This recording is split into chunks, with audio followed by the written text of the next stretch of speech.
வணக்கம். படம் ஐ மீன் என்ன பேசுகிறேன்னு தெரில, ஏன்னா ப்ரிப்பேரே பண்ணல. வேலை செஞ்சுட்டே இருந்ததில் ப்ரெசன்டேஷன் எப்பயுமே விட்டுருவேன் நான்.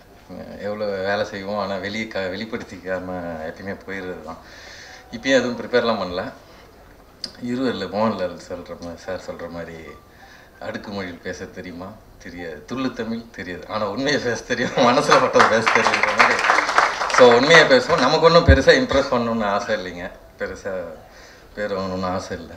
ஸோ என்ன தோணுதோ ஸோ பேசுவோம்.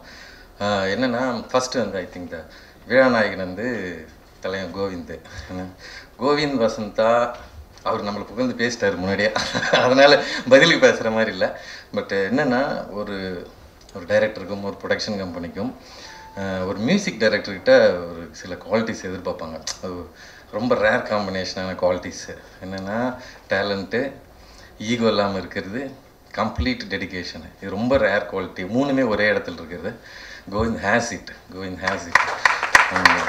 ரொம்ப ரொம்ப டெடிக்கேட்டடாக எப்போ ஃபோன் பண்ணாலும், நைட் 2 மணி 3 மணி எப்போ ஃபோன் பண்ணாலும் அவைலபிளாக இருப்பார். சொன்ன நம்ம என்ன சொல்கிறோமோ அதை உள்வாங்கி அதை விட 2-3 மடங்கு எக்ஸப்ஷனலாக கொடுப்பாரு. இந்த படத்தில் வந்து 3 பாட்டு ஒரு போயம் பண்ணியிருக்காரு. ஒவ்வொன்றும் ஒரு ஜானரில் இருக்கும். அது I am very thankful that the film had the opportunity for that. ஏன்னா ஒரே கேட்டகரியில் ப்ரூவ் பண்ணாமல் வெவ்வேறு ஜானரில் வந்து ஒரு இசையமைப்பாளர் ஒரு படத்தில் வாய்ப்பு கிடச்சி, ஐ மீன் கதையில் வாய்ப்பு கிடச்சி அதை பண்ணுறது கஷ்டம். அது பண்ணியிருக்காரு. 2 பாட்டு பாடியிருக்காரு. ரொம்ப பிரமிப்பான பாட்டு. அவர் பாடும்போது நான் பார்த்துருக்கேன்.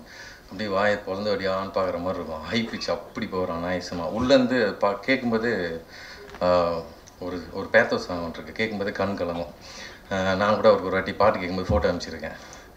ஃபோட்டோ அனுப்பிச்சிட்டு என்னென்னா கால் ஷார்ட்ஸ் போட்டிருந்தேன், கால் ஃபோட்டோ அனுப்பிச்சிருந்தேன். என்ன அப்படின்னு பார்த்தோன்னா கால் ஃபுல்லரிச்சு இருந்தது அந்த பாட்டு கேட்கும்போது. இதோட எனக்கு அப்ரிஷியேட் சொல்ல தெரிலங்க அப்படின்னு சொல்லிட்டு அனுப்பிச்சிருந்தேன். அந்த மாதிரி ரொம்ப நல்லா பண்ணியிருக்காரு கோவிந்த்.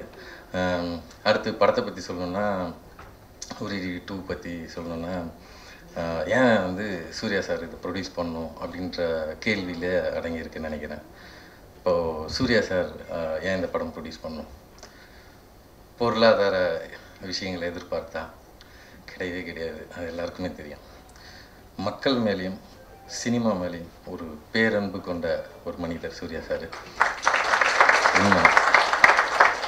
இந்த படம் மக்களுக்கான ஒரு நல்ல படமாக இருக்குன்ற நம்பிக்கையில் தான் அவர் இந்த படம் ப்ரொடியூஸ் பண்ணார். சூர்யா சார், உங்களோட நம்பிக்கையை நிச்சயம் இந்த படம் நிறைவேற்றும். அதுக்கான உழைப்பை நம்ம எல்லோரும் சேர்ந்து கொட்டியிருக்கோம். ஸோ கண்டிப்பாக அது நடக்கும். இப்போ 2D என்டர்டெயின்மெண்ட் நிறுவனம் வந்து again it's a dream for any director.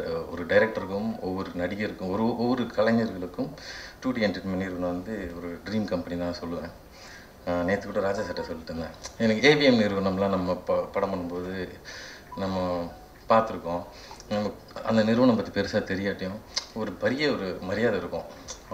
அவங்க படம் எக்ஸிக்யூட் பண்ணுற விதம், அவங்க எடுக்கிற அவ்வளோ டிரான்ஸ்பரண்ட்டாக அவ்வளோ பிளானிங்காக பண்ணுறாங்கன்னு சொல்லுவாங்க. நம்ம ஒர்க் பண்ண வாய்ப்பு கிடைச்சதில் நான் எனக்கு 2Dயில் கிடச்சிருக்கு, நான் பார்த்துருக்கேன். சரியான ஒரு பிளானிங் இருக்கும், பக்காவான ஒரு திட்டமிடல் இருக்கும்.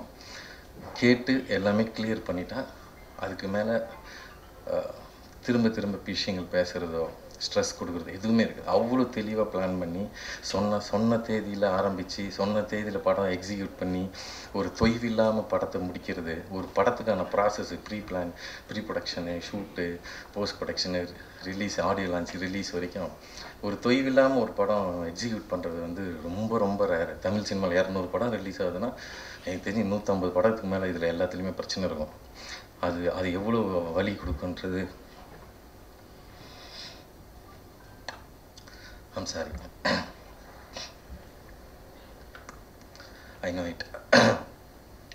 பட் அந்த மாதிரி எதுவும் இல்லை. இதில் நான் ரொம்ப பேசவே வரல. வசூல் ராஜாவில் கமல் சார் சொல்கிற மாதிரி அழுவாச்சி சீனாக போயிடும் பொழுது நான் அப்படிலாம் பிளான் பண்ணியே வரல. 2 நிமிஷத்தில் அப்படியே ஓடிடலாம் அப்படின்றது தான். ஏன்னா நம்ம மைக்கையும் மேடையும் பார்த்தா இன்னும் தெரில, அதுக்கு நமக்கு இதுக்குன்னே செஞ்சு விட்ட மாதிரி அப்படி பேச வந்துடுது. பேச இன்ட்ரெஸ்ட் இல்லை, உண்மையிலே பேச இன்ட்ரெஸ்ட் இல்லை. படம் பேசிட்டோம் அப்படின்றது தான் சிந்தனை. பட் ஆனால் சரி சொல்லி ஆகணும்ல சில விஷயங்கள். ஸோ அதனால் சொன்னது தான் அதெல்லாம். ஸோ அப்படி மென்மேலும் 2D நிறுவனம் நிறைய படம் பண்ணணும்னு ஆசை.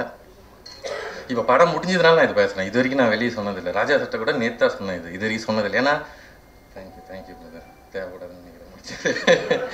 என்னென்னா படம் பண்ணும்போது நம்ம பேசணும்னா அது சொம்பு தானே அது. ஸோ அப்படி தானே நினச்சிடக்கூடாதுன்றனால நிறைய ப்ரெஸ்லையும் சரி ரிவ்யூவர்ஸ்ட்டையும் சரி நான் ரொம்ப பழகவே மாட்டேன். ட்ரை பண்ணதில்லை. என்கிட்ட ட்ரை பண்ணப்போ கூட ஏன்னா உரியடிக்கு நல்ல விமர்சனம் கொடுத்துட்டாங்க. ஸோ அப்போ நம்ம நெருங்கி பழகிறோம், நல்லா பழகிறோன்னு வச்சிங்களேன். ஏதோ நான் ஒரு இன்டைரக்டாக நான் ஒரு ப்ரெஷர் கொடுக்கறது தான் நான் ஃபீல் பண்ணுறேன். அடுத்த படத்தை அவங்க ஏதாவது சரியா இல்லைன்னா அவங்க சொல்கிறதுக்கு ஏதோ ஒரு வகையில் அவங்களுக்கு நம்ம ஒரு ப்ரெஷர் கொடுத்துருக்கூடாதுனாலே விலகியே நிற்கிறது.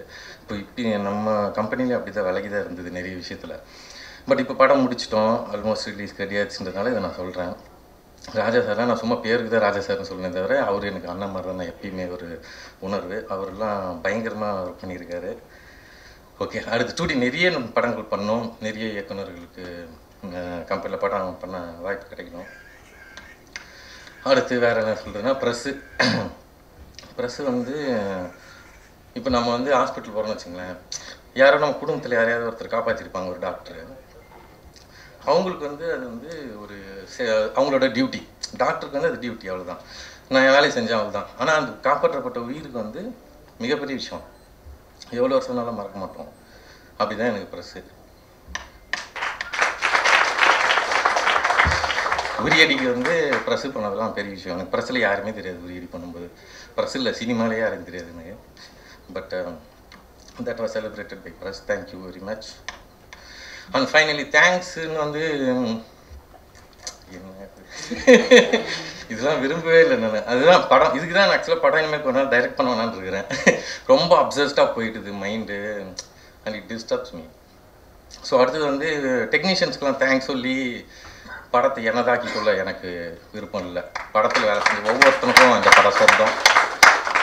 ஒவ்வொருத்தருக்குன்னா இப்போ மந்தியூர், தென்காசி, குற்றாலமாக ஷூட் பண்ணுவோம். அங்கெல்லாம் பார்த்தீங்கன்னா க்ரௌடுன்னு சொல்லிட்டு ஒரு டேர்ம் சொல்லுவாங்க சினிமாவில். துணை நடிகர்கள் க்ரௌடில் ஆம்பியன்ஸ் நிற்பாங்க. உரியடியில் க்ரௌடு அந்த மாதிரிலாம் கிடையாது. ஆம்பியன்ஸ் நிற்க மாட்டாங்க. நிறைய எல்லாருமே நடிச்சிருப்பாங்க. ஒரு சீன் சொல்லணுன்னா ஒரு லத்தி சார்ஜ் சீன் ஒன்று இருக்கும். ஸோ அதில் வந்து நான் அசிஸ்டன்ட் டைரக்டர்ஸை நிறுத்திட்டு நானும் நின்னேன். ஸோ நான் வந்து போலீஸாக வரவங்ககிட்ட சொல்லியிருந்தேன். ஸோ கை தூக்குங்க, அசிஸ்டன்ட் டைரக்டர்ஸ்லாம் கை தூக்க சொல்லி இவங்க எங்களை மட்டும் அடிங்க, வேறு யாரும் அடிச்சிடாதீங்க, ஏன்னா கொடுத்தது எல்லாமே நெஜக்குச்சி, அடிச்சிடாதீங்க அப்படின்னு சொன்னோம். ஆனால் அந்த பசங்க எல்லாருமே இல்லை நான் அடி வாங்குறேன்னு சொல்லிட்டு எல்லாருமே கை தூக்கி எல்லாருமே அடி வாங்கினாங்க. ஸோ நன்றி.